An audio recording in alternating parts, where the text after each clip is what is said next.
Deborah Melton Anderson, a longtime member of First Congregational Church and its Art Committee, was born in Columbia, Missouri.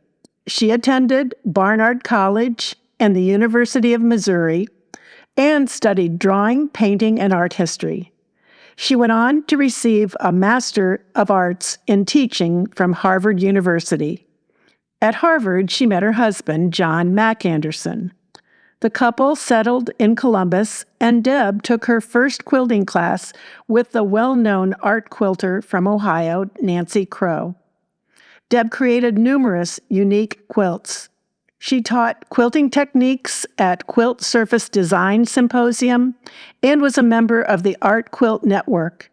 She was also a longtime member of the Liturgical Art Guild and was commissioned to create numerous religious pieces for churches and temples.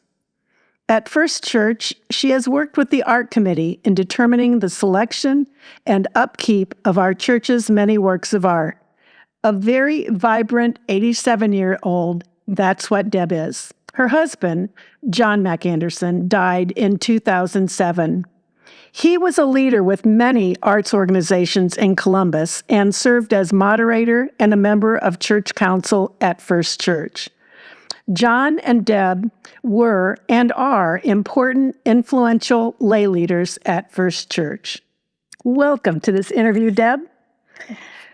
When did you join our church and what drew you here? Well, it was in 1962, and our son was born, and Mac was taking a class on public speaking. Or it was an organization where people would practice, and our associate minister was a part of that group. And he said, "Why don't you come on to First Congregational Church?" So that's how it began. And then we had our son baptized here. Oh, that's so interesting. Were you raised in the UCC or any church? No, I was raised in what I would call a low Episcopalian church in Columbia, Missouri. And Mac, I don't know if he was Lutheran or Methodist, but something Protestant. Something Protestant. Yeah. I neglected in my introduction to say that John was a very prominent lawyer here in Columbus, and he was with Porter Wright. Yes. Yeah. And you know how he got to be there? No. Sheldon Taft, another member of our congregation, was a year behind Mac at Harvard Law School. Oh, for Pete's sake. And his dad, Kingsley Taft, was on the Ohio Supreme Court. And Harvard invited Kingsley Taft to conduct a moot court at Harvard. And at the same time, he interviewed Mac to become his law clerk. Oh, that's such a great story. That is how we came to Columbus. Yeah. And Sheldon was with Voorhees. Yes. Wasn't he? Yeah. Yeah. When both you and John contributed so much to this church, what were your primary areas of volunteerism and contribution? Oh, my. Well, there were... you've already mentioned what Mac did. I was involved with the Prediola shop. There were some women who realized that we could fundraise by selling products that were made in different countries. Oh, and I think one of the companies that handled that material was called Serve, SERV. Not positive about that. But anyway, the Prediola shop was started in the room down below us here in the parlor. Like the parlor or it was below the parlor. The friendship hall or the whatever that is. Yeah. Whatever that big room is at the corner of the building. Yeah. And So the Prediola shop was in existence for quite a while, and I worked with the ladies there, and I enjoyed that. And of course, it gave me a chance to know some of the older women in the church. You also, I think, were a leader in the commissioning of many of the stained glass windows in our church. Is that right? Oh, yes. I sort of shudder when I think about it. Chalmers Cove. Well, I will go back. I made a small hanging for the Prediola shop, and it was a baticked silk piece, green and gold in color. And Chalmers turned to me and said, "We have a couple that want to commission a stained glass window." And it was Frank Cook's parents. Oh, okay. Elizabeth, and I don't know if Frank was the name of his father or not. But anyway, they wanted to commission a window. And in the clerestory window, we already had a stained glass window. But the truth of it is, it wasn't a very good window. It just had a lot of decorative elements and patterns and one figure. And so it was decided to move that to the east transept. And so we cut it down a little bit, and we had it cut down. And now it's wonderful because the morning sunlight flows through that window and throws wonderful patches of color on the north side of the east transept. Oh, that's what I see. Sunday morning, yes. And I'm trying desperately to think of the name of the window, but never mind. We decided on the art committee, you understand, decided to start out with a whole new series. And we started the Days of Creation. Yeah. And they're just beautiful. Yeah, they are amazing. Yeah. So we interviewed a number of and looked at what different stained glass window companies. There was one in St. Louis, and we went to see windows up at the Josephinum by them, and we weren't sure that that was what we wanted to do. Yes, the person we selected was Frances Deck from the St. Louis. Oh my God, I can't. Okay, so she began the series, the Days of Creation. Yes, Series. Okay. Frances Deck. Okay. Started the series, and when he said as a design, it was a he. Excuse me. Yeah. When he, yes, Francis. Yeah, that can be confusing. Anyway, he sent us some designs, and I took them to Frank Cook's parents, and they said, we think he's trying to put too many days into this first window. So, I mean, just how I thought I could do this, I started redesigning it. And I guess I sent that back to him, and he probably modified it. But back to Francis. And, but I love the coloration. So you're kind of the co-designer on the first window. Well, Becky Taft will tell you that, but I don't think of that. I don't think of myself as being that. But from then on, although we had a few difficult later on in the days, but boy, the first 4 days are just, They're gorgeous. they're just lovely. And I learned so much because Francis Dick often used not just one or two greens, but many greens or many of the same kind of color. And it works. It's really texture. It works so well. Yeah. Yeah. Because no matter what green you might want to match it up with, it's going to work. Yeah. Because it's in that family. So anyway, he made all of those windows. And when we came to the 6th day, it was tricky because he seemed to switch his style a little bit.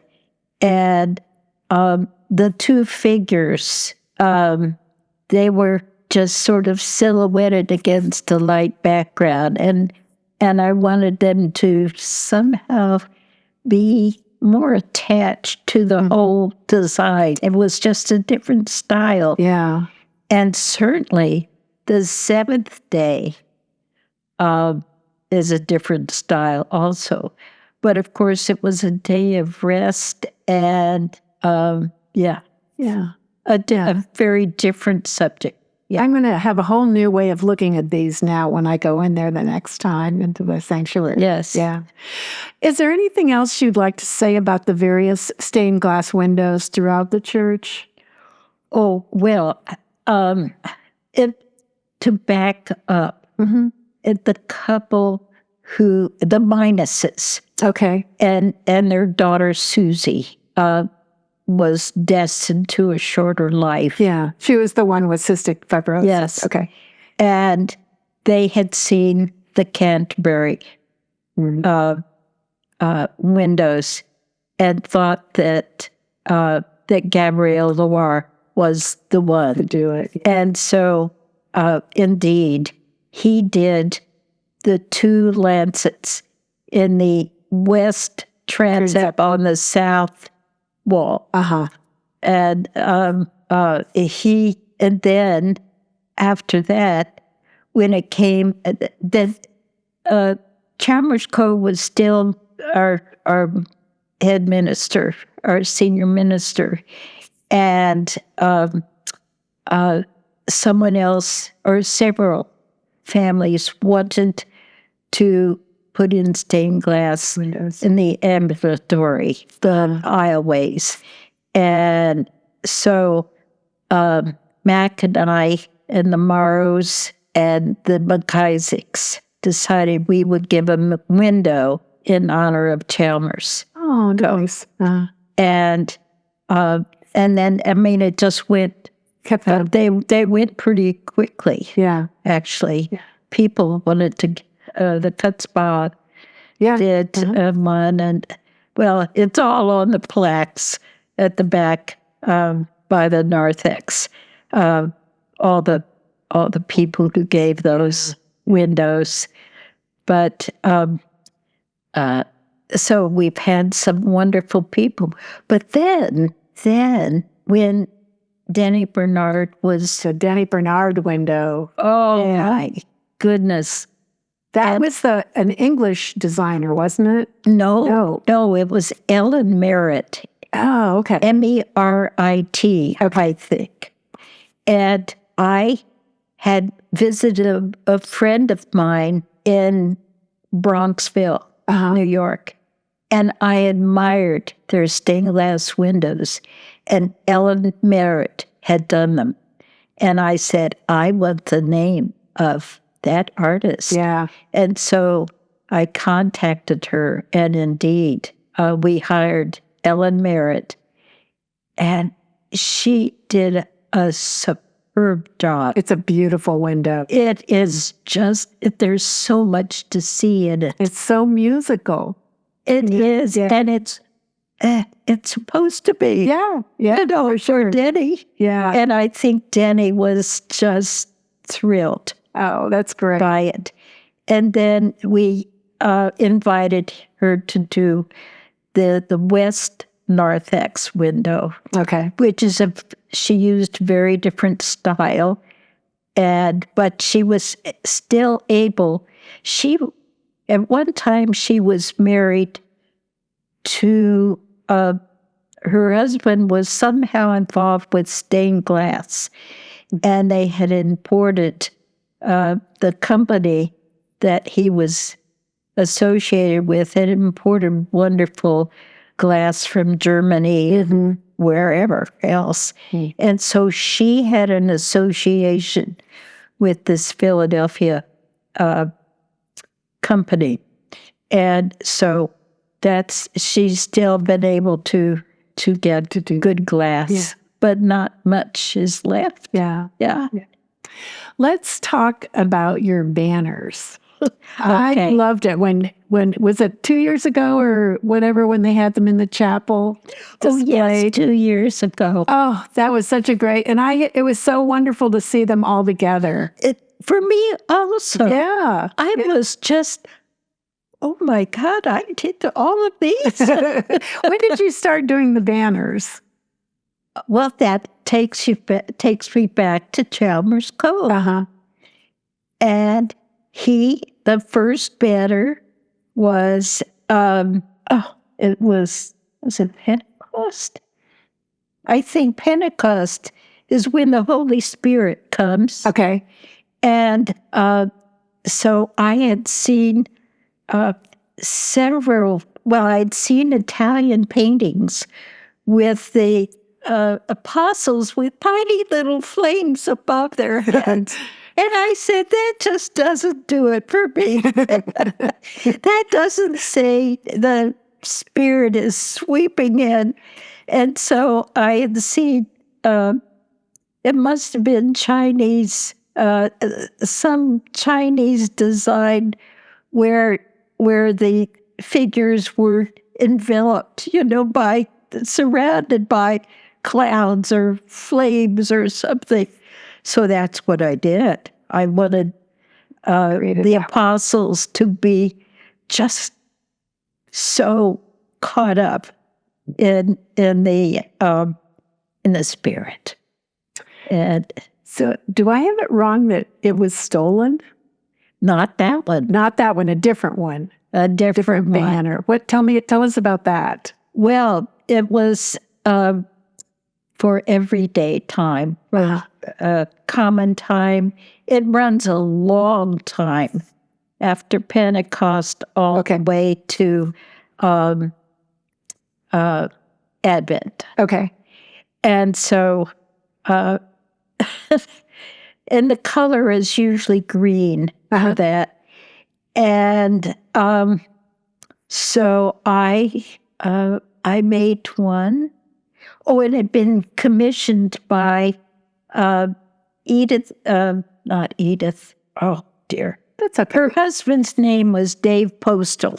And Dave Postal was a member of the church who loved to greet the children as they came to Sunday school with their parents. And so he was just like always in the hallway meeting them. And Ardith was her name, not Edith, but Ardith. Okay. And Ardith commissioned me to make this banner. And so I made it. And it was used for one Sunday. And Mac and I were out of town. We got a telephone call saying, we can't find the banner. Oh, no. And so I had to make another one. So you made a new banner? I made a new banner. One? But I said, well, it was very hard. It was like, it damaged my soul. I'm sure it did. I'm sure it had something I created just whisked away. Yeah. And I didn't like what I was thinking. I was thinking two things, that somebody was extremely angry or somebody just needed to stay warm. Oh. I mean, so different. Or maybe Could it be a third thing that it was so beautiful they couldn't let it alone? Well, I don't know. I didn't think of that. It was just this negative or is this sort of positive kind of thing. And so So did you like the second banner as much as the first? well, I kept saying to myself, you make it better. Yeah. You make it better. Yeah. And I think maybe it is better than the second banner, but it took me 3 or 4 years to finally get it done. Yeah. And I said, oh, dear artist needs to see this before she's gone. Yeah. And indeed, I did get it done. You made it. And there is a picture probably in the archives of the two of us standing by the banner. So you and John also donated the sculpture that hangs the banners, and that's Albert Paley. Paley. Yeah. But it was totally mine. Okay. And I never had it dedicated. Really? Because I thought, oh, this is so different. I don't know about this congregation liking something so dramatically different. It is different. Yeah. Very different. But I love it, actually. I do too. I like it a lot. But so I never had it dedicated. That's to let people know it's the banner holder. Is it made of? Oh, it's metal. Metal, and it's black, and it has like winding leaves all the way up and down. Well, no, are there not really leaves? Just the metal slabs of metal that are and Albert Paley. Well, Albert Paley. There were 2 reasons that he was chosen. One was I had seen his gates that he had at the Renwick Gallery in Washington, D.C. And Renwick Gallery is the one that shows mostly craft. Mm-hmm. I mean, yes, 3-dimensional craft work. And so these gates are absolutely fantastic. And then the other thing is that Tom Hawk of the Glass Gallery. The Hawk Galleries, which is down on Main Street. Yes. Mm-hmm. It used to be on North High. Yes. He had Albert Paley's work. Was it glass work or was it metal? No, it was metal. Metal work. So Tom was sort of expanding out. And so we contracted through Tom Hawk. Yeah. And what we had said as an idea, Albert Paley didn't follow it all. And he did, it's much better than what we had suggested because it has 2 standards.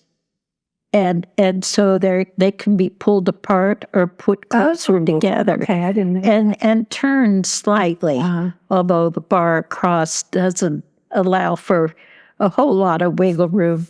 But it meant a whole new way of hanging the banners. Nice. And that the banners look better if they're a little longer, too. But it did change how the banners were made. For sure. Yeah. But I like it because the banner holder is so much taller than the original. And the original one was always sort of leaning a little bit. And so this is a very stable hanger. And so that's how it came about. I think you also know a lot about the Old Testament tapestries, the 2 at the front of the sanctuary. Can you tell us a little bit about those? Were they here when you and John came? Oh, yes. Yes. Oh, yes. They were given in the early 1930s. Right. It was by... Because Frederick Schumacher. Yeah, Schumacher, excuse me. Was a member of this congregation. Yeah. And he saw those blank walls on on the north side of the transepts. And so he had the idea, oh, we've got to get some of these wonderful tapestries. Yeah. And so they came not that many years after the building was finished. Right. Yeah. Yeah. And have you been in on the upkeep of them and kind of cleaning and whatever, restoration or whatever? Well, that was part of the fundraising that we did, that Mac did. Okay. In the middle. So it's been 30 years, believe it or not. And so it was a restorer who lived in Indianapolis. Okay. And so I went and saw what was done. And it was a very good thing that we did it, because they had been, in the old days, they hung tapestries by maybe a number of rings attached to the top of it, and then a rod run through the rings. Well, that puts tension. Too much weight on each place where there's a ring. And so the modern way is to use Velcro. Really? Yes. And Velcro is fabulous the way it holds. But then that makes the tension equal all the way. So the tapestry's going to hold up much, much longer. Yeah. But of course, they were doing a very good job holding up, having been made in, the 17th century? Right. And they're Belgian, aren't they? I think they are. Yeah. So we've talked a lot about different projects here at the church. Are there some that we have not talked about that you've been involved with that we've missed? Oh, well, I mean, we've had at one point we had this church parlor to try to, I guess it's some carpeting here and there, and, Redecorating of it. Yeah. And I remember that when the Van Beckerath organ was put up in the gallery, right, that a member of the church, probably on the building committee, he was showing where the railing was going to be so that people didn't fall down over into the lower congregation. And I remember that he showed me, and I said, oh no, because he had the uprights for the railing equally spaced, but not married up with the verticals in the wood below. And I said, oh no, you've got to continue that vertical line. Yeah. And he was just like, okay. See, we need an artist's eye to always be looking at these things when they're underway. Yes, structurally, he knew what he was doing, but he didn't have the eye. Yeah. So let's go way back and tell me, how did you become an artist? Were you a little kid that drew all the time? Somewhat, yes, but I was always, then there were paper dolls and making clothing for paper dolls, and then I playing with fabric a lot of the time. And also my parents had a number of friends who were artists. And they were truly family friends. And so I saw their work. I just think I always was kind of born with it, right? Yeah. In fact, I thought I remembered the wallpaper in the bedroom that I was in, and as a baby looking at this pattern, and I said, oh, that's just fantasy. But I guess I was always drawn such a great story. to patterns. Yeah. And probably that same pattern was on the wall when I was a little bit older. Yeah. Maybe that's And always you were drawn to patterns as well as Yes. fabric, tactile. Yes. The tactile part. Yes. Yeah. And I made some of my own clothes when I was in 7th grade, and the girls were asked to make dirndl skirts and that sort of thing, and I already knew how to do that, so they let me take shop. Oh, and work with wood. What a great idea. It was, so I've always loved wood. I mean, it's so funny to think back how these little things change the direction or guided you on your journey. Are you still working? Do you still make things? What are you working on? Oh, well, for my nephew, I'm making for his son, who's not yet 2 years old. I'm going to make a quilt for him, and I've got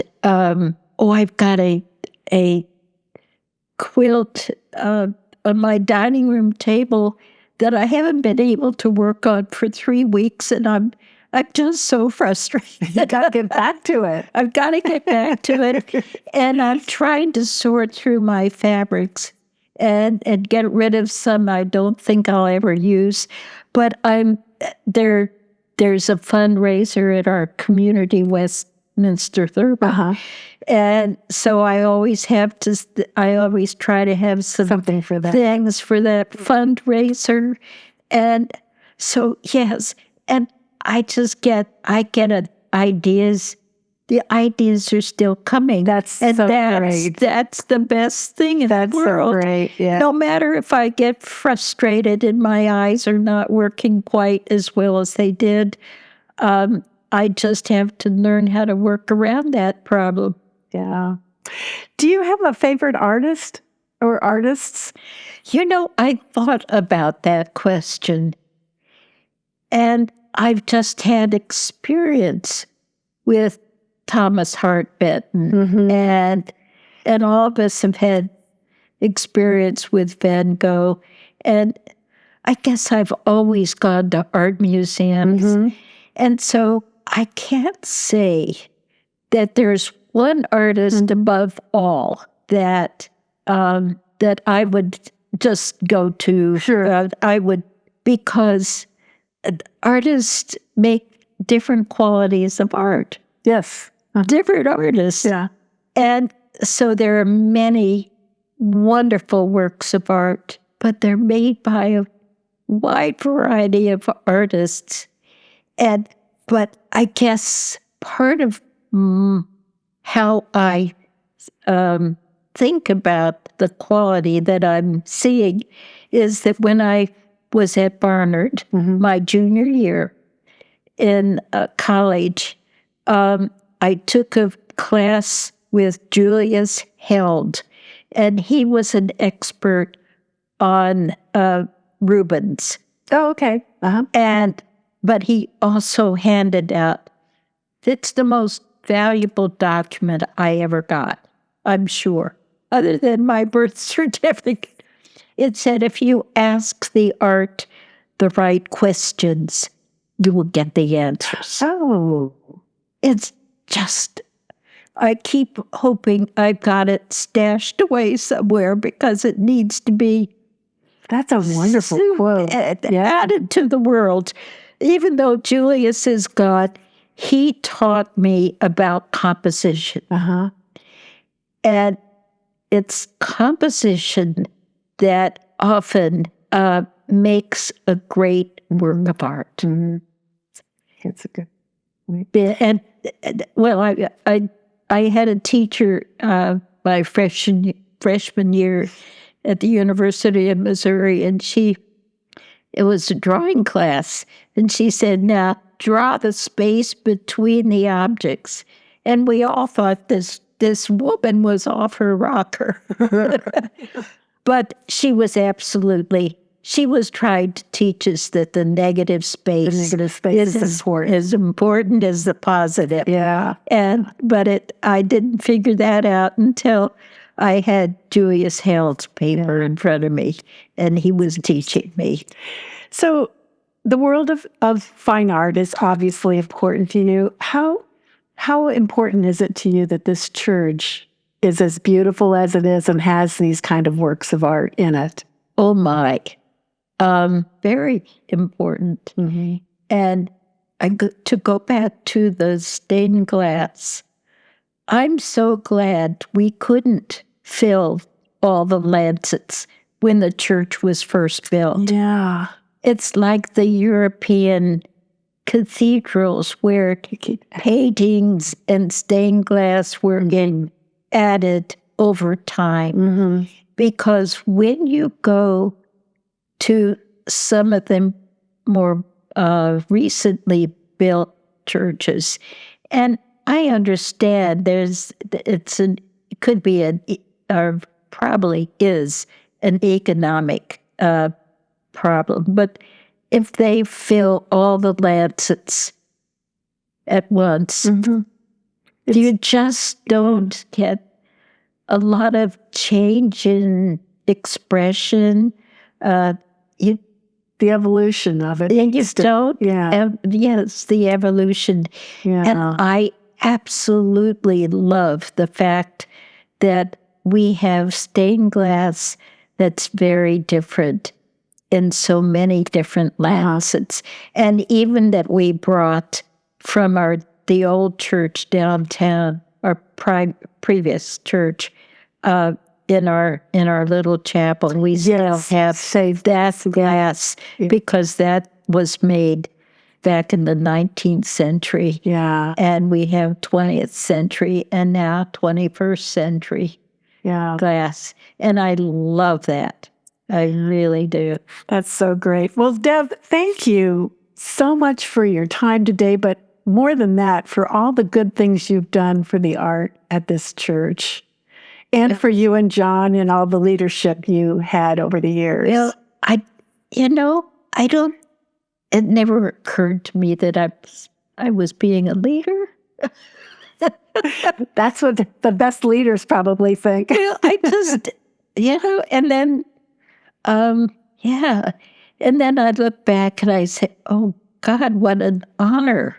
Oh, it has been to be able to make these things for my church. Yeah. And I was hoping, I keep hoping I will find or can identify other artists who will take up where they left off. Yeah. Because some of the banners are looking a little Randy. I think you probably still have a few more banners in you.